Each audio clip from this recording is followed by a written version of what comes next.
When I was young, I heard someone say, "Nice guys finish last." It stuck with me. Sadly, it wasn't until much later in life that I finally understood what that man meant. It hit me. Nice people finish last because they fear disappointing people more than God. Are you living for approval or for God? Because if approval is your master, you're caught in the trap of people-pleasing. Nothing cripples your soul faster than people-pleasing. It quietly drains your strength, day after day, until you're left with nothing but exhaustion and emptiness.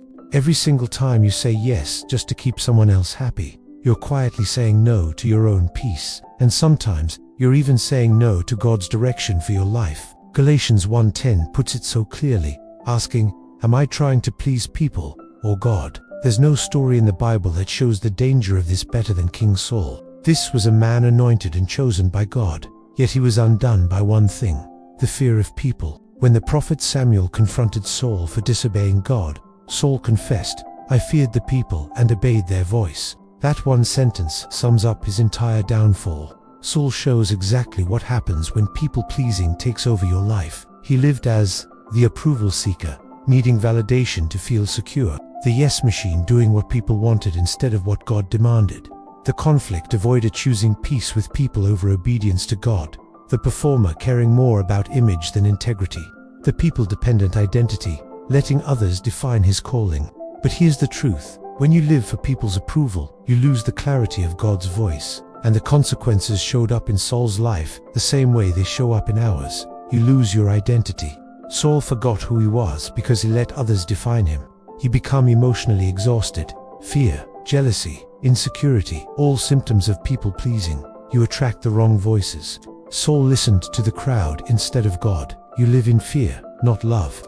Proverbs 29:25 says, "The fear of man is a trap." You drift from God's will without even noticing.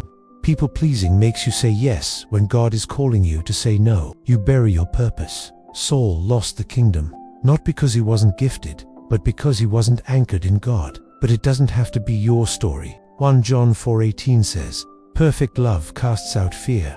God didn't call you to perform for people. He called you to walk in His love. His love gives you courage to say no, and strength to set boundaries, with confidence to be who He created you to be. Jesus said in Matthew 22:37, "Love the Lord your God with all your heart, and with all your soul, and with all your mind." Why did Jesus say this? What was He trying to communicate to the crowd in the temple that day? Something every Christian should know. Because when your love for God is in the right place, everything in your life aligns. Chase people's approval and you'll end up like Saul, lost and empty.